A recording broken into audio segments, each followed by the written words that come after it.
Olá, muito bom dia. Você está na NET 3, aqui em Guarulhos, no HD 508 da Vivo, ou pela Sky 28 para o Brasil.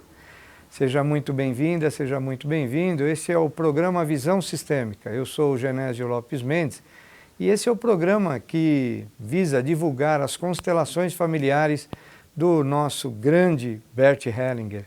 Constelações familiares também muito conhecida como Visão Sistêmica. Está aí o criador das visões sistêmicas ou das constelações familiares, Bert Hellinger, 93 anos, contemporâneo, um grande filósofo que pôde realizar a sua filosofia e também observar os resultados dela. Aí ao lado está a Sophie Hellinger, sua esposa, hoje a grande CEO da Hellinger Schuller, que desenvolve as constelações familiares como um grande movimento internacional. Aí uma reverência, eu, graças ao bom Deus, tive a oportunidade de estar algumas vezes com ele, tomar na fonte todo esse conhecimento, e por isso que eu estou hoje aqui, entrando no seu lar. Mas hoje eu trago um convidado muito especial. Eu trago aqui o Rinaldo Almeida, facilitador, e ele vai falar um pouco da sua história, mediador. Então nós vamos conversar um pouco. Rinaldo, seja muito bem-vindo. Muito obrigado, é para mim um prazer, uma honra estar aqui. Saúdo a todos os telespectadores desse programa importante. Ok. O Rinaldo é mediador, né, de profissão, né, de raiz, Isso. E depois toma o contato com as constelações familiares, né, do Bert Hellinger. Aliás, está também no curso da Hellinger, né, acabando o curso de facilitação nessa área. E nós vamos bater um papo e, principalmente para você que destina essa atenção à sua audiência, a nossa gratidão por estar aí. O nosso programa vai sempre ao ar nos domingos, às 9h30, como está aí, e também com reprise às terças-feiras, às 23 horas. Rinaldo, me conta um pouco da tua história profissional, o que é que você desenvolve, o que que você... Eu sou, por carreira, servidor público do Ministério do Trabalho. Eu entrei na carreira em 95 e logo em 96 me aproximei da mediação, me tornei mediador de conflitos trabalhistas. Na verdade, teve uma capacitação que o Ministério do Trabalho ofereceu lá na Europa, feita pela Organização Internacional do Trabalho, que buscava pacificar ou pelo menos conduzir os conflitos tradicionais entre empregadores e trabalhadores de uma maneira que solucionasse e reconciliasse dentro do possível essas duas partes. Vinha fazendo isso há muito tempo. Quando eu estive num curso em Washington, em 2000 mais ou menos, eu percebi que as escolas lá costumavam utilizar essa ferramenta de mediação de conflitos para, de alguma forma, lidar com os problemas da escola. E aquilo me chamou a atenção porque, lidando com adultos, eu começava a perceber que as pessoas já chegavam no Ministério do Trabalho querendo uma situação onde alguém de fora, um juiz, uma autoridade, desse a solução para esse problema. E por mais que o mediador tentasse construir esse caminho das partes solucionarem, havia uma certa dificuldade, havia uma cultura já do conflito. E eu entendi a partir daí que poderia ser iniciado um trabalho ainda com crianças para lidar com essa questão dos conflitos, ainda quando as pessoas estão se formando. Mas continuei trabalhando com mediação de conflitos. Muitos anos depois, eu tive a oportunidade, em 2016, de conhecer pessoalmente Bert Hellinger, numa vinda dele no Brasil. E ali ele falava das constelações, e mais do que das constelações em si, ele falava da filosofia que está por trás das constelações e da importância de termos, se a gente quer buscar a reconciliação entre partes em conflito, de ter um olhar que não julgue o outro, que não tenha essa percepção de que num conflito um é certo e o outro é o errado. E essa é a base da mediação.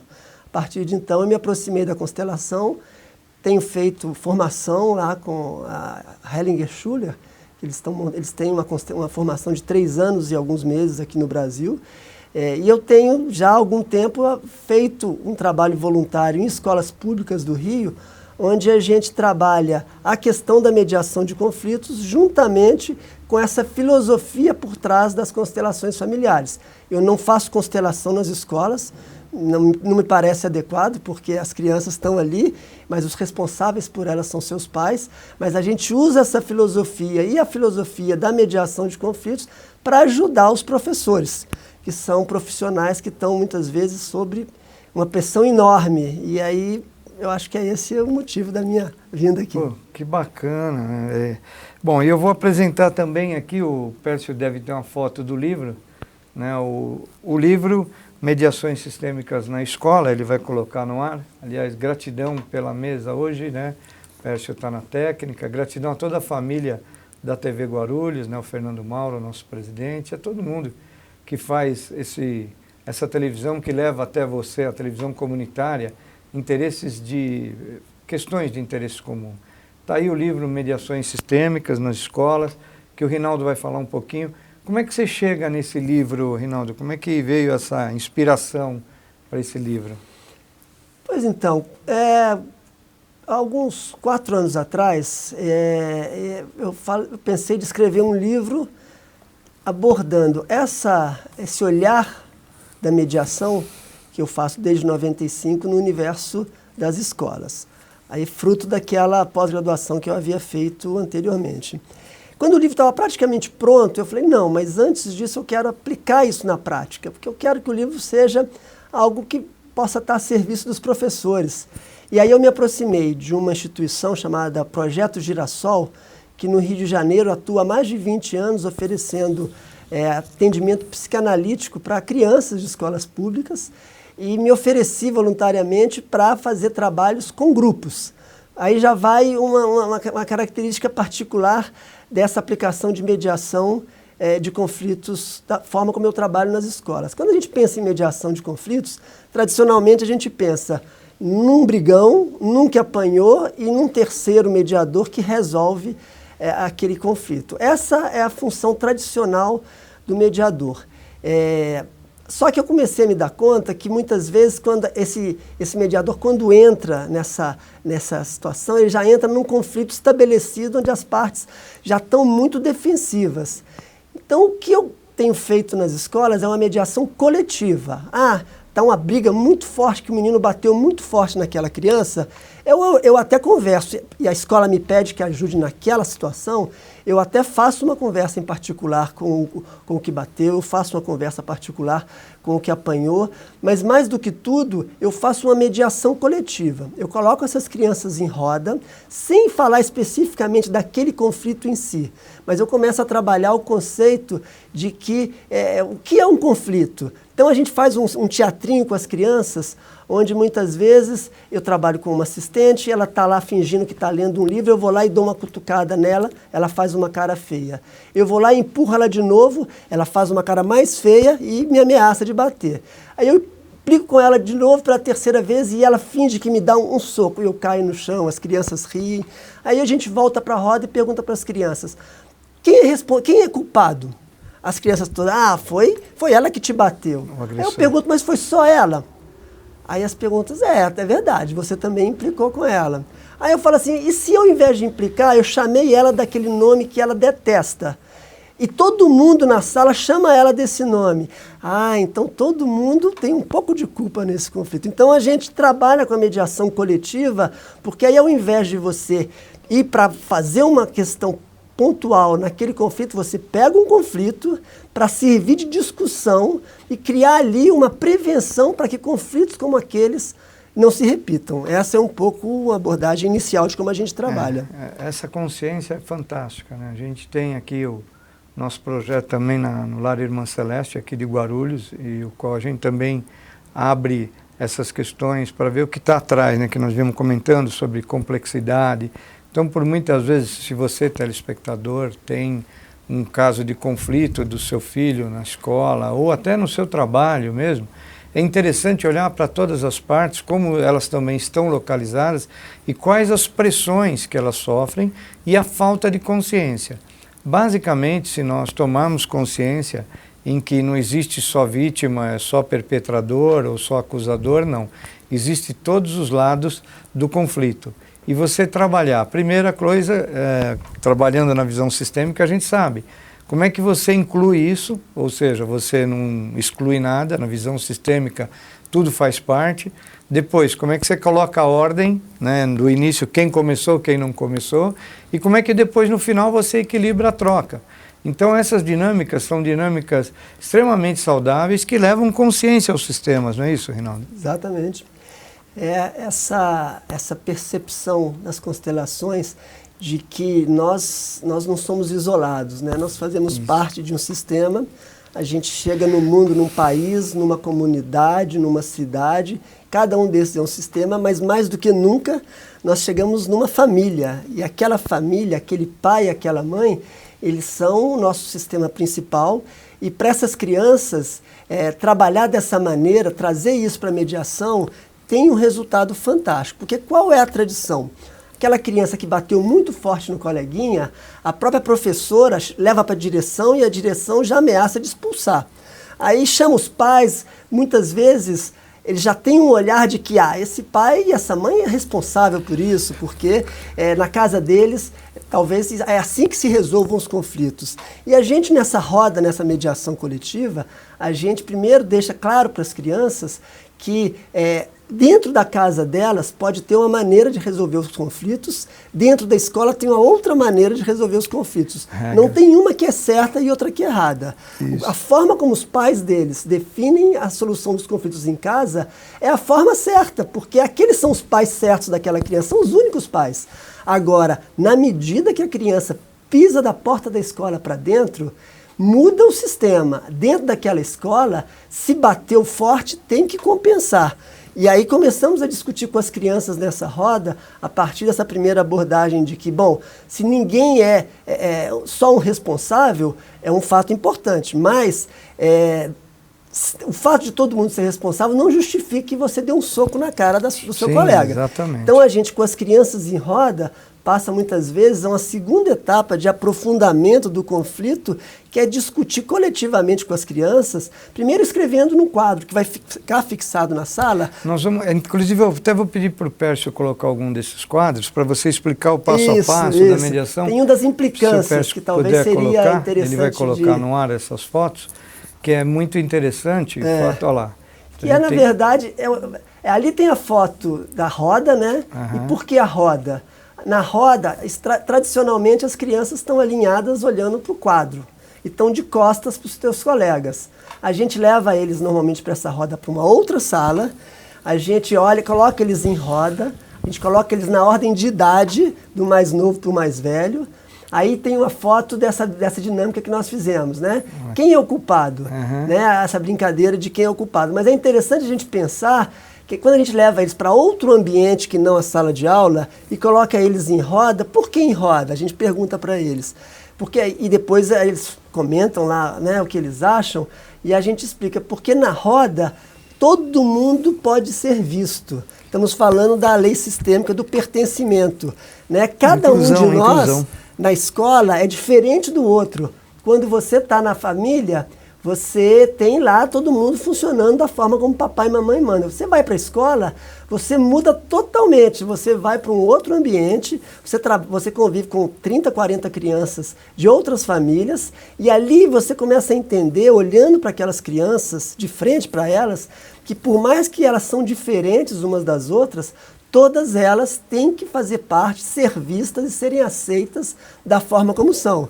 A gente até brinca que a gente, no início dos tempos, o ser humano vivia numa caverna. E numa caverna, eles se reuniam em roda porque não dava para pedir hambúrguer do McDonald's. Você tinha que sair para matar um leão para sobreviver. Exatamente. E na hora que você vai caçar em grupo, sem ter as armas que se tem hoje, cada pessoa da tribo é fundamental para a sobrevivência de todos.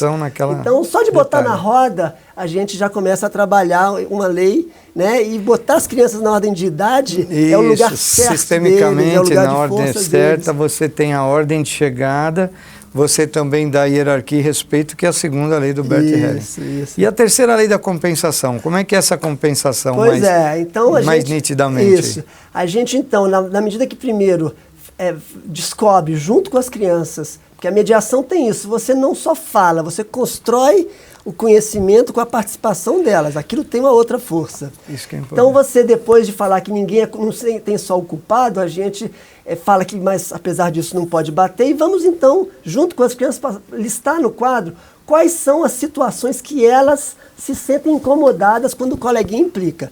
E listamos as implicâncias, que é o que se fala do bullying, né? As próprias crianças estão dizendo quais são as implicâncias. Depois disso, a gente passa para uma segunda etapa que pode parecer meio óbvia, mas que para algumas crianças é uma novidade. Por quê? Porque a gente fala com elas, e agora, como a gente pode reagir quando um colega está implicando comigo? Aí você começa a ver com eles que eles podem reagir dando um soco na cara, se é essa a decisão, e vai arcar com as consequências, mas pode reagir pedindo ajuda para a professora, pode reagir pedindo para o coleguinha parar, pode reagir ameaçando, lista isso no quadro, e por fim vamos para a terceira etapa, construindo junto com as crianças, que é a parte mais interessante, é dizer, aqui dentro da escola, você pode até dar um soco na cara. Agora, se der o soco na cara, vai ter que compensar o coleguinha. Ah, compensar como? Eu pergunto para as crianças, como é que eu posso compensar um amiguinho que deu um soco na cara? E as crianças levantam o dedo e falam, pedindo desculpa. Eu falo, pedir desculpa eu não aceito.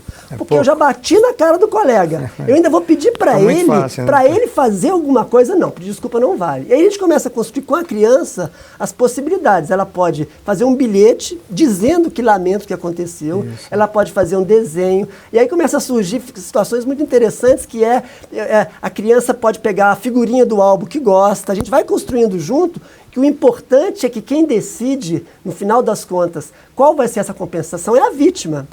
E aí é muito interessante, porque muitas vezes, e aí uma das professoras que me mandou um WhatsApp, uma mensagem um dia desses, dizendo, Rinaldo, eu uso seus quadros, eles estão aqui na parede, eu disse para eles, agora quando vocês brigar, vocês vão resolver entre vocês, que vocês combinaram lá na mediação, está aqui no quadro. Que vai ser? E aí um dos meninos, no final do almoço, chegou para ela e falou, tia, não sei mais o que fazer, que eu tô ficando, que bati em todo mundo, né? Eu tô ficando sem figurinha nenhuma, mas não sei o que fazer. Ela falou, bom, você se resolve. É melhor você cuidar do seu álbum, né? Bom, isso é muito legal. Então, você, telespectador, principalmente da área de educação, deve estar, se enchendo de informações aí do Rinaldo, essa questão da mediação. E é isso que a gente vê hoje, né? Essas histórias que a gente vê em várias escolas, a gente, infelizmente, ainda tem essa realidade não só no Brasil, como em escolas do mundo inteiro.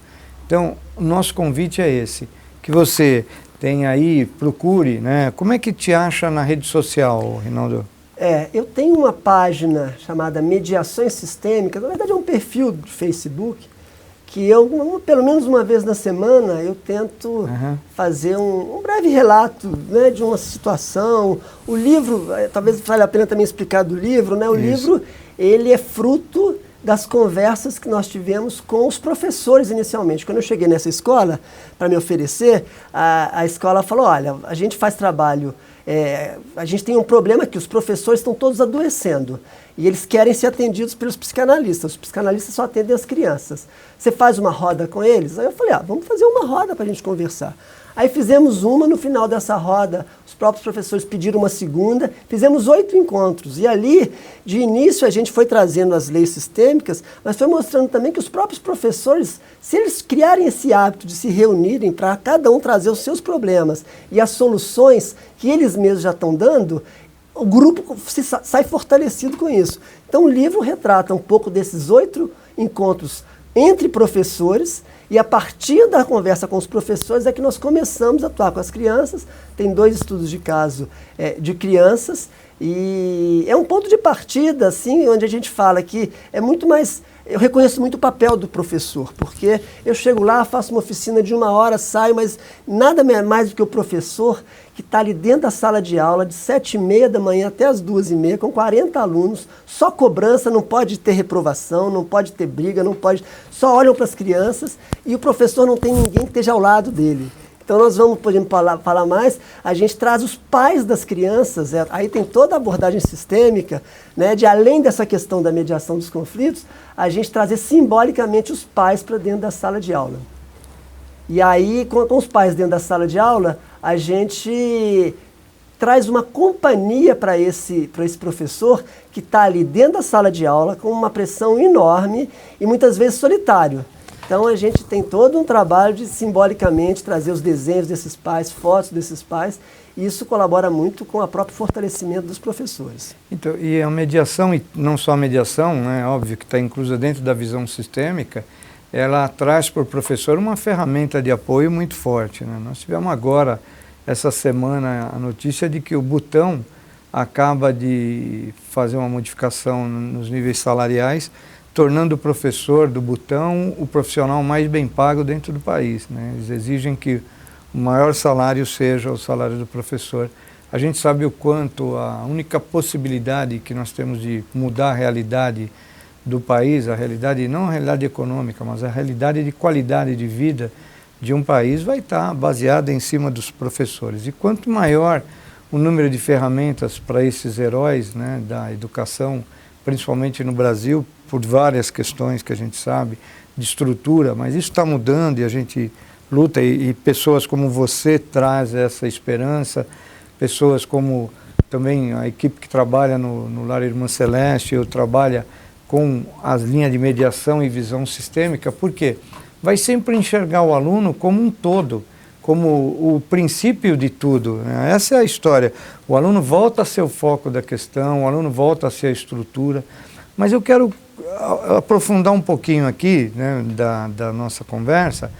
Como é que você vê, porque a criança tem um campo de informação, ela está imersa num campo mórfico, nas leis, né, do clã dela. Sim. Essa reconexão de pai e mãe é importante. E como a mediação atua nessa história de eu saio do meu clã, por exemplo, um clã de origem lusitana, imigrantes portugueses que vão para um choque cultural de uma escola brasileira, por exemplo. Como é que é isso? Como é que você vê na mediação, Rinaldo? Aí entra, para fortalecer de uma maneira enorme, a abordagem da mediação, aí traz a abordagem da filosofia, ou desse olhar filosófico das constelações familiares e do Hellinger. Porque a gente traz esse clã para dentro da sala de aula, né? O trabalho da mediação sistêmica, além de toda essa questão de um olhar mais amplo e de reconciliação dos conflitos, tem a ver com conectar essas crianças simbolicamente com a própria origem delas. Qual é a origem delas? É o clã delas, é o pai e a mãe. Né? Isso tem um efeito interessante, porque muitas vezes ocorre o oposto. Quando aquela criança bate, a reação muitas vezes do professor é de acusar os pais como sendo os responsáveis, como se na casa deles é assim e a criança reproduz. Ainda que isso seja verdade, acusar esses pais não melhora a situação da criança, porque a criança tem uma lealdade, ainda que inconsciente, com seus pais. Ela pode até falar mal dos seus pais, mas quando ela percebe que o professor tem esse olhar crítico, ela tende a se fechar para esse professor. Isso. Então a gente trabalha muito com os professores no sentido que os pais daquela criança são os pais certos. Mas como os pais certos? Porque são os únicos pais, né? São os pais que a criança tem. Agora, uma vez que você reconhece esses pais como uma fonte de força para aquela criança, a gente mostra que a escola é o lugar onde essa criança pode, tendo esses pais atrás delas como ponto de apoio, pode ver o estudo como uma perspectiva de ter uma vida totalmente diferente ou igual, mas que ela pode ter ali um passaporte para o futuro dela, incluindo a família dela como ponto de apoio. Isso. E então, na visão sistêmica, veja que a maior questão é a questão da inclusão. Inclui tudo, inclui pai, inclui mãe, inclui escola, inclui a violência, inclui o sistema. Por quê? Nós somos todo e parte de um todo ao mesmo tempo. E achar o lugar, não é? A função, o papel de cada um sem julgamento. E você se adaptar às 3 leis que o Bert Hellinger nos coloca, pertencimento, hierarquia e equilíbrio de troca, você vai ver que todo e qualquer sistema funciona de maneira harmônica, seja o sistema familiar, o sistema educacional, o jurídico, o veterinário, o de saúde, o da tua saúde. Mas eu quero ainda fazer dar um alôzinho e fazer um convite, que vou pedir para o Pércio também botar o convite para que você, tanto, né, brasileiro que estiver em Portugal no próximo mês, O Rinaldo faz o relançamento do livro, está aí. Eu quero que você fale desse relançamento aí. É muito curioso, porque é um livro feito sem grandes pretensões, em maio do ano passado, e ele já está na 4ª edição brasileira, praticamente esgotada. A gente já está pedindo para a gráfica uma 5ª edição. Para minha surpresa, uma editora em Portugal teve acesso ao livro, perguntou se eu teria interesse de fazer o lançamento em Portugal. Tem uma tradução, porque tem algumas mudanças, sim, né? do Lusitano. E o livro foi lançado agora na Bienal de Lisboa. Eu não estava podendo estar lá, mas vai ser relançado agora no início de julho, quando eu vou poder estar lá pessoalmente. E é uma alegria, porque você vê o trabalho seguindo em frente. Pô, que bacana, viu? Rinaldo, prazer enorme ter recebido você aqui. Acho que os telespectadores devem ter adorado. Esse programa também vai para as mídias sociais do Reinaldo, da minha, da TV. Você vai poder ter acesso e também levar isso a todo e qualquer educador que trabalha nessa área, a importância da mediação e principalmente a mediação dentro da visão sistêmica, estruturada por uma carreira de resolução de conflitos. Então, Reinaldo, gratidão. O que você quer dar um recado aí de final para o nosso telespectador? Eu acho que a minha gratidão é aos professores que estão ali na linha de frente, às diretoras, coordenadoras, a todos que estão ali tocando esse desafio enorme, e aos pais das crianças. Eu sempre termino falando isso nas escolas, né? A escola só existe porque os pais das crianças fizeram as crianças num momento de glória, e a gente às vezes tem um olhar muito crítico para os pais, mas na verdade a gente tem que reconhecer o papel fundamental dos professores, mas entender que tanto pais quanto os professores, eles estão ali a serviço das crianças, e é isso que a gente tem que manter em mente, na minha opinião. Ok, Rinaldo, eu tenho gratidão, telespectador, gratidão pela sua audiência aqui da NET 3 Guarulhos 508 HD, também no Sky 28 no nosso canal nacional com o Brasil. Seja muito bem-vinda, sempre muito bem-vindo ao nosso programa. Até domingo que vem, se Deus quiser.